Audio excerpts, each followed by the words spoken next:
Right now I'm up by my pond.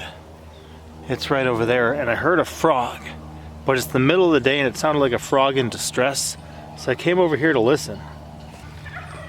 And what I found is, here's the frog. If you guys can see him, let's think.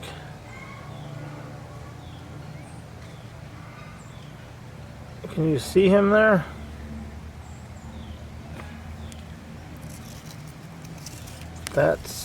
That's the frog. And what I noticed before I saw the frog was down in there. Can you guys see that? It's an orange striped ribbon snake. It comes across here. So an orange striped ribbon snake is trying to eat a frog. The problem is, he's got a back leg and that frog is pretty big. That's kind of cool. Circle of life, and that circle's probably going to keep going because that frog's probably going to get away. We'll just let them do their thing. Anyway, welcome back to the Abundant Harvest Homestead. Behind me is the evidence that something incredible happened here last year.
That gives an opportunity for something incredible to happen here this year too.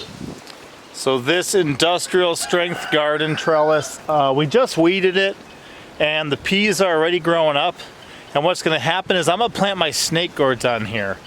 I think they're probably Kikuzi melons these days. They used to be Kikinda competition strain edible gourds available at Baker Creek, but they don't even offer those anymore. And of course, when you say Kikinda competition strain edible gourds, that's why I call them snake gourds. Just so much easier.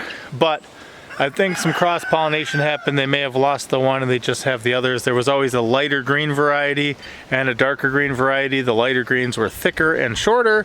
The longer ones that were darker green, I probably still have some seeds for, but I think they lost the originals is my guess. But this trellis here is to grow them. There's a reason I call it industrial strength. I still gotta get my boards and my wires down from up there. This is all chain link fence and steel piping. I wouldn't go out and buy this stuff, but this is all free sources. This is stuff I acquired from things I had access to. Oh, I guess I did buy the rebar and the welding rods. You can hear that frog off in those bushes again. But I think this is gonna be amazing. When these peas kind of start winding down their life cycle, I think the gourds are going to start taking over, so they'll just kind of fizzle in, fizzle out. This fall I'll probably plant some peas again. Whoa, you hear that? He's fighting. Oh yeah, and it's wiggling. He's fighting.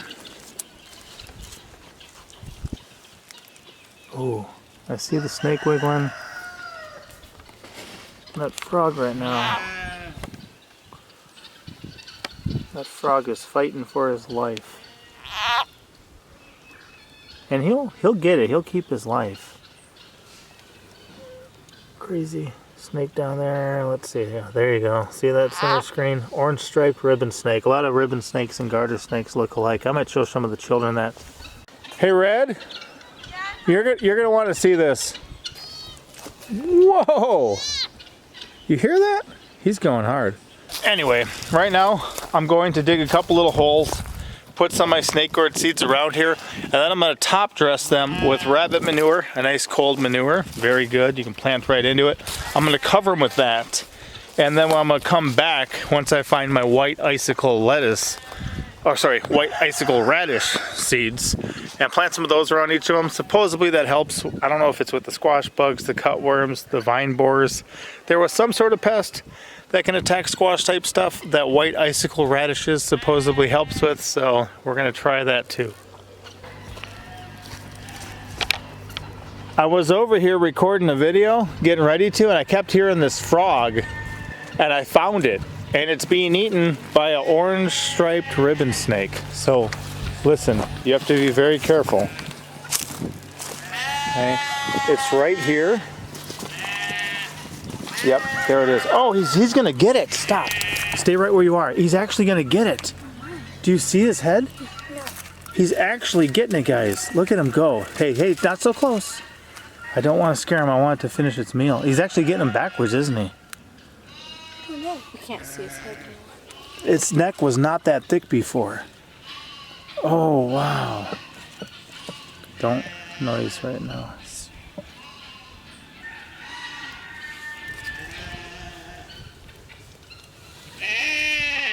That's interesting. I did not expect him to be able to do that.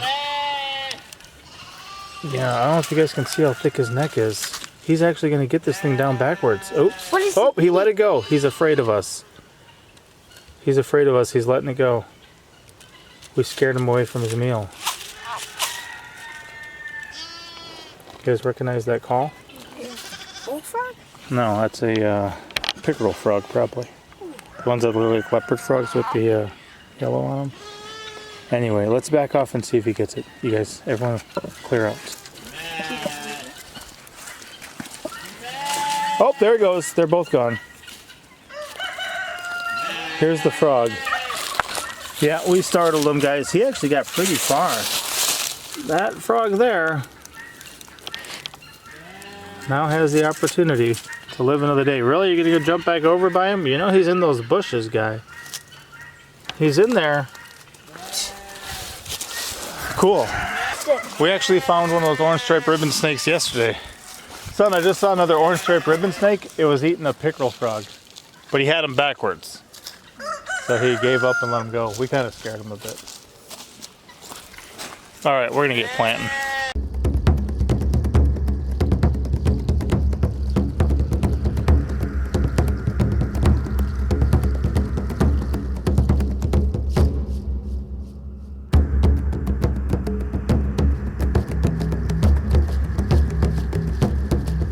This is now planted and fertilized. I still got to water it in. But what I did is wherever I planted, I put a small pile of rabbit manure right on top of it. And the one thing that does is that marks where each of these are. Here's one, there's one, another one up over there. So then I don't really have to mark them with a stick or a stake or something else. I'll just be able to see that rabbit manure. That's where I'll look for my sprouts. Now I put 3 in each one, and I planted 3 on each of these sections. So there's 3 here, 3 there, 3 across the back, 3 across there, and 3 across here, which would be like 45 seeds total. And I think one I actually put 4 in. So I had 46 seeds. But what I actually did is I grabbed 3 of the packages that we offer up in our Etsy shop. And we say 12, you know, but I want to have a minimum of 12. And then aim for 15 so nobody can say you only gave me 11 or you only gave me 10 or have some sort of complaint. So if I was to buy those from my Etsy shop, that would have cost me 15 bucks, free shipping, you know, 3 packages of those snake gourd seeds. And that's how much I planted here. Now most people aren't going to have a trellis this big, and of course most people don't have a wife and 8 children, so they don't have a family of 10 that's growing and need to be fed. So most people wouldn't need that many. But that's what I put in there. We still do have some in our Etsy shop, and there's a reason that they're one of our top 3 garden plants. There's a reason we love having them in soups or stir fries, or as, you know, a cooked vegetable, a steamed vegetable. Then you can also pickle them too, and they are massive. So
I just absolutely love how big they get, and I'll pull a couple out to show you guys compared to this trellis. I'm just gonna water them first, and then like I said, when I go to town, I'm gonna make sure to grab white icicle radishes if I can't find my supply here, because I want some of those growing around each of them.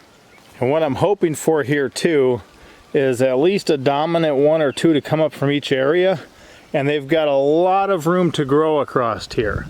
I wouldn't plant so many so tight if I didn't have such a large growing area, but I do. So I'm glad to get these planted, and we'll be watching for these. I'm really excited to see what this is gonna look like later in this year, because it may just be an incredible hanging forest of awesomeness. We'll have to see. We're not there yet, but this is the start. Build it and plant it. Well, shout out once again to Sanctified Supply Co. for keeping me clothed and providing this shirt. But check this out. This is part of the goal of what I hope to accomplish later this year. This was that one that I was thinking was probably the true Kikinda competition strain edible gourd. There was one more seed in there. It was hollow, but there was still a seed in there. And then these guys are the other guys, I think. And let me see. Yeah. They're kind of like a rain stick almost. This guy's not very loud. Let me check the other one.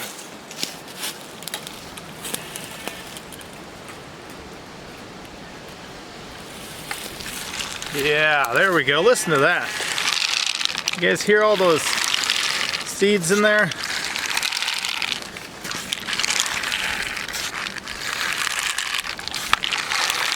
Yeah, so that's still full of seeds from last year. You know, once these things get a hard outer shell and they start forming seeds, you gotta peel them and core them.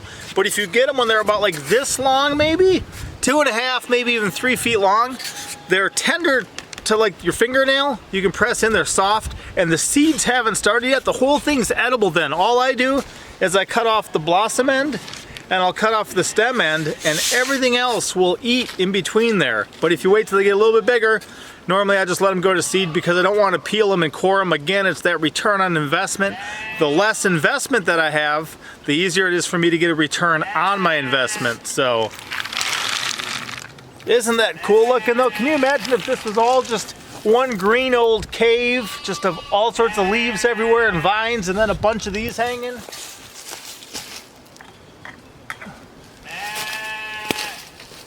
Yeah, I think that would be awesome. I'm really excited. I didn't build this for nothing. Again, a lot of people would not need to go this big, but for here it makes sense. Growing big food, you know, big family of 10 right now would make sense. And thanks to my friend Chris from Shalom Acres, who figured out you could pickle these things, and they're just like pickled cucumbers. You wouldn't really know the difference. They're so tasty, pretty much spot on, and they do really well. So good to have options for eating these and preservation methods too. I'll see how this gets growing. I'll keep you guys updated. I am just thrilled to be starting off with something like this in my gardening tool just bag, you know, my tool bag. This is one of the tools I have to grow this year, and it absolutely thrills me. and I get to take, you know, some of that hard work I did last year building this thing with my family and putting it up. And if you guys haven't seen the build, feel free to check that out. That whole video is worth it. It was really, really cool. And what a blessing. I'll see you guys next time. Papa out.